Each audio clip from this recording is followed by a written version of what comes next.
सोच बदलो, जिंदगी बदलेगी। ये लाइन आपने कई बार अनेकों सक्सेसफुल पर्सन्स के मुंह से सुनी होगी, लेकिन हमें कैसे पता चलेगा कि हमारे सोचने का पैटर्न सही है भी या नहीं, और अगर सही नहीं है तो इसे सुधारना कैसे है। आज हम ऐसी 3 स्टोरीज को इस वीडियो में समझेंगे जिससे हम पता कर पाएँ कि हमें अपना थिंकिंग पैटर्न कैसा रखना है। लास्ट में हम आपको उस बुक के बारे में भी बताएंगे जहाँ से इन स्टोरीज को लिया गया है। तो आइए शुरू करते हैं। मोहन अपनी नई लग्जरी कार की धुलाई कर रहा था। तभी उसके पड़ोसी श्याम ने पूछा, आपने यह कार कब खरीदी? मोहन ने जवाब दिया, इसे मेरे भाई ने मुझे दिया है। श्याम ने कहा, काश मेरे पास भी ऐसी कार होती। इस पर मोहन ने कहा, आपको यह सोचना चाहिए था कि काश मेरे पास भी ऐसा भाई होता। पास में श्याम की पत्नी लिली उनकी बातचीत सुन रही थी। लिली ने कहा, मैं सोचती हूँ काश वह भाई मैं होती। सोचने का यह कितना बेहतरीन तरीका है। तो इस स्टोरी से आपने क्या सीखा? यही कि दुनिया में 2 तरह के लोग होते हैं, पहले देने वाले और दूसरे लेने वाले। लेने वाले लोग हमेशा सोचते हैं कि उन्हें कोई भी चीज़ कहीं से मिल जाए या फिर वो व्यक्ति उन्हें मिल जाए जो उन्हें वो चीज़ दे सके। लेकिन जिनकी थिंकिंग देने वाली होती है वे हमेशा सोचते हैं कि कैसे वो अपनी और दूसरों की लाइफ में वैल्यू ऐड कर सकते हैं। जब भी पॉसिबल होता है वे दूसरों की हेल्प करते हैं और उनकी यही फीलिंग उन्हें आगे ले जाती है। चीज़ों के प्रति आपके नज़रिए को सेकंड स्टोरी से समझते हैं। एक बार एक महात्मा किसी गांव से गुजर रहे थे। तभी उन्होंने देखा कि उस गांव में किसी इमारत के बनने का काम चल रहा है। वहाँ 3 लोग ईंटों की चुनाई कर रहे थे। महात्मा ने पहले आदमी से पूछा, आप क्या कर रहे हैं? उसने जवाब दिया, तुम्हें दिखाई नहीं देता, मैं ईंटों की चुनाई कर रहा हूँ। महात्मा ने दूसरे आदमी से वही सवाल किया। उसने जवाब दिया, मैं तो अपनी रोजी कमा रहा हूँ। फिर महात्मा ने तीसरे आदमी से पूछा, आप क्या कर रहे हैं?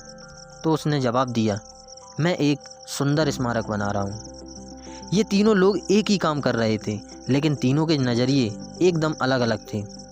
अब यहाँ क्वेश्चन यह उठता है कि क्या उनके नज़रिए का उनके काम पर असर पड़ेगा? तो जवाब है, ज़रूर पड़ेगा। जो व्यक्ति सुंदर स्मारक बना रहा है वो भविष्य में और भी सुंदर स्मारक बनाएगा, क्योंकि उसके काम में गर्व की भावना है जो कि बाकी 2 लोगों में नहीं है। तो अगर आप अपने काम में अच्छा महसूस नहीं कर रहे हैं तो पूरी उम्मीद है कि आप उसके बारे में बहुत अच्छा सोच भी नहीं पाएंगे। अब यहाँ कई लोग इन चीज़ों के मन चाहे मीनिंग निकाल सकते हैं, लेकिन जो इसका एक्चुअल मीनिंग है वो आसानी से समझा जा सकता है। तो अगर आपने चीज़ों के सही मीनिंग्स को निकालना सीख लिया तो आपकी सोच और नज़रिए में बहुत परिवर्तन आ जाएगा। चलिए इसे थर्ड स्टोरी से समझते हैं। एक बार एक नशा मुक्ति केंद्र में शराबियों के एक समूह को संबोधित करने के लिए एक बहुत बड़े डॉक्टर को बुलाया गया। डॉक्टर उनके सामने कोई ऐसा नमूना पेश करना चाहते थे जिससे उन्हें यह एहसास हो जाए कि शराब सेहत के लिए नुकसानदेह होती है। उन्होंने 2 कांच के बर्तन लिए, एक में साफ पानी भरा और दूसरे में शराब। उन्होंने साफ पानी में एक केंचुआ डाला। केंचुआ आसानी से तैरता हुआ पानी से बाहर आ गया। फिर डॉक्टर ने केंचुआ शराब में डाला और सबकी आंखों के सामने केंचुआ टुकड़े टुकड़े हो गया। वह यह साबित करना चाहते थे कि शरीर के अंदर शराब का ऐसा ही असर होता है। नमूना पेश करने के बाद उन्होंने शराबियों के समूह से पूछा कि उन्हें इससे क्या सीख मिली। उनका सवाल सुनकर पीछे बैठे एक शराबी ने जवाब दिया, इसका मतलब यह है कि शराब पीने से हमारे पेट में कीड़े नहीं होंगे। तो क्या इस कहानी का यही मैसेज था? बिल्कुल नहीं। लोग इसी तरह मनचाहे मीनिंग निकालते हैं। तो अगर आप अपना थिंकिंग पैटर्न सुधारना चाहते हैं तो चीज़ों के सही मीनिंग को निकालना शुरू करें, क्योंकि जब तक लोग अपने मन चाहे मतलब निकालते हैं तब तक वो कुछ नया नहीं सीख पाते। तो आइए इन तीनों स्टोरीज़ को कंबाइन करके देखते हैं कि एक नॉर्मल पर्सन और एक सक्सेसफुल पर्सन में क्या डिफरेंस होता है। पहली स्टोरी में हमें पता चला कि दुनिया में 2 तरह के लोग हैं, पहले लेने वाले और दूसरे देने वाले। लेने वाले हमेशा सोचते हैं कि उन्हें कोई चीज़ बिना काम किए मिल जाए या वो व्यक्ति मिल जाए जो उन्हें वो चीज़ दे सके। दूसरी ओर देने वाले लोग हमेशा दूसरे लोगों की मदद करने का हर संभव प्रयास करते हैं और सिर्फ लेने के बारे में नहीं सोचते, इसलिए वो लाइफ में ज़्यादा तरक्की कर जाते हैं। दूसरी स्टोरी में हमें पता चला कि चीज़ों के प्रति हमारी भावना ही उस काम को अच्छा या बुरा बनाती है। अगर आप अपने काम पर गर्व करते हैं तो आप उसे और भी अच्छा कर पाएंगे, क्योंकि इसमें आप समाधान का हिस्सा हैं, समस्या का नहीं।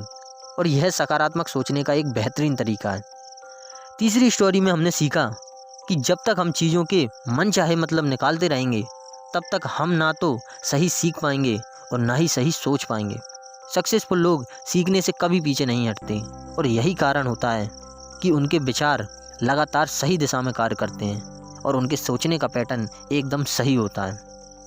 तो आई होप कि इन तीनों स्टोरीज से आपको बहुत कुछ नया सीखने को मिला होगा। अब बात करते हैं उस बुक की जहाँ से इन स्टोरीज़ को लिया गया है। इस बुक का नाम है यू कैन विन, जिसके बारे में आपको पिछली वीडियो में बताया गया था। आप वीडियो देख सकते हैं। इन स्टोरीज़ को इस बुक के पेज नंबर 36, पेज नंबर 78 और पेज नंबर 24 पर दिया गया है। इन तीनों स्टोरीज़ में से आपको कौन सी स्टोरी सबसे ज़्यादा अच्छी लगी, आप कमेंट करके बता सकते हैं। इसके साथ आप 3 काम और कर सकते हैं। पहला, अगर वीडियो हेल्पफुल लगा हो तो आप इसे लाइक कर सकते हैं, अपने दोस्तों के साथ इसे शेयर कर सकते हैं ताकि उन्हें भी आपके ज़रिए कुछ अच्छा सीखने को मिल सके। और इसके साथ ही चैनल को सब्सक्राइब भी कर सकते हैं ताकि ऐसी ही नॉलेजेबल वीडियोस आपको सबसे पहले मिल सकें।